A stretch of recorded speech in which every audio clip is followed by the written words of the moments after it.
55 லட்சம் மட்டுமே மக்கள் தொகை கொண்ட சிறிய நாட்டிற்கு ஏன் மோடி பயணிக்கிறார்? கேள்வி சரிதான். ஆனால் இதற்கு பின்னால் இருக்கும் இந்தியாவின் திட்டம் பிரம்மாண்டமானது.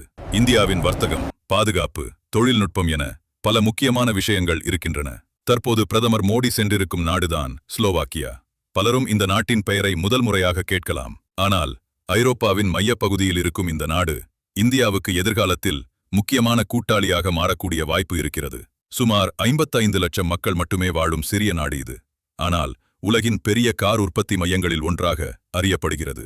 ஃபோக்ஸ்வாகன், கியா, ஜாகுவார், லேண்ட் ரோவர் போன்ற முன்னணி நிறுவனங்கள் அங்கு கார்கள் தயாரித்து உலகம் முழுவதும் ஏற்றுமதி செய்கின்றன.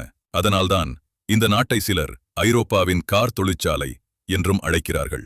இப்போது கேள்வி, இந்தியாவுக்கு இதனால் என்ன லாபம்? ஸ்லோவாக்கியா ஐரோப்பிய ஒன்றியத்தின் உறுப்பினர் நாடு. அதனால் அந்நாட்டுடன் உறவு வலுப்படுவது என்பது ஒரு நாட்டுடன் மட்டுமல்ல, ஐரோப்பிய சந்தைகளுடன் இந்தியாவின் தொடர்பு மேலும் வலுப்படுவதற்கான வாய்ப்பாக பார்க்கப்படுகிறது. இந்த பயணத்தின் போது பாதுகாப்புத் துறையிலும் இரு நாடுகளும் இணைந்து செயல்படுவது குறித்து முக்கிய பேச்சுவார்த்தைகள் நடந்துள்ளன. எதிர்காலத்தில் இராணுவ தொழில்நுட்பம், பாதுகாப்பு உற்பத்தி, தொழில்நுட்ப பரிமாற்றம் போன்ற துறைகளில் இந்தியாவுக்கு புதிய வாய்ப்புகள் உருவாக்கப்பட வலுவான அடித்தளம் இடப்பட்டுள்ளது. இன்றைய உலகில் செயற்கை நுண்ணறிவு அல்லது AI மிகப்பெரிய போட்டித் துறையாக மாறி வருகிறது. இதிலும் இந்தியா மற்றும் ஸ்லோவாக்கியா இணைந்து பணியாற்றுவது குறித்து பேச்சுகள் நடைபெற்றுள்ளன.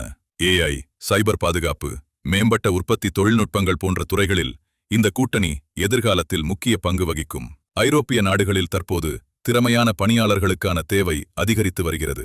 இந்த சூழலில் இந்திய தொழில்நுட்ப நிபுணர்கள் மற்றும் திறமையான பணியாளர்களுக்கு புதிய வேலைவாய்ப்புகளை உருவாக்கும் வகையிலும் இந்த உறவு உதவக்கூடும் என நிபுணர்கள் கருதுகின்றனர். ஆனால் இந்த பயணத்தின் மிகப்பெரிய முக்கியத்துவம் வேறு. இந்தியா இதுவரை பிரான்ஸ், ஜெர்மனி, இங்கிலாந்து போன்ற பெரிய ஐரோப்பிய நாடுகளுடன் மட்டுமல்லாமல் மத்திய மற்றும் கிழக்கு ஐரோப்பிய நாடுகளுடனும் தனது செல்வாக்கை விரிவுபடுத்த முயற்சி செய்து வருகிறது. அதன் ஒரு பகுதியாகவே இந்த ஸ்லோவாக்கியா பயணம் பார்க்கப்படுகிறது.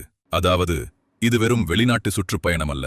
இந்தியாவின் பொருளாதாரம், பாதுகாப்பு, தொழில்நுட்ப வளர்ச்சி மற்றும் ஐரோப்பிய சந்தைகளில் இந்தியாவின் இடத்தை மேலும் வலுப்படுத்தும் ஒரு நீண்டகால முதலீடாக இந்த பயணம் கருதப்படுகிறது. அதனால்தான் வரைபடத்தில் சிறியதாக தெரியும் ஸ்லோவாக்கியா இன்று இந்தியாவின் வெளிநாட்டுக் கொள்கையில் பெரிய கவனத்தை பெற்றிருக்கிறது.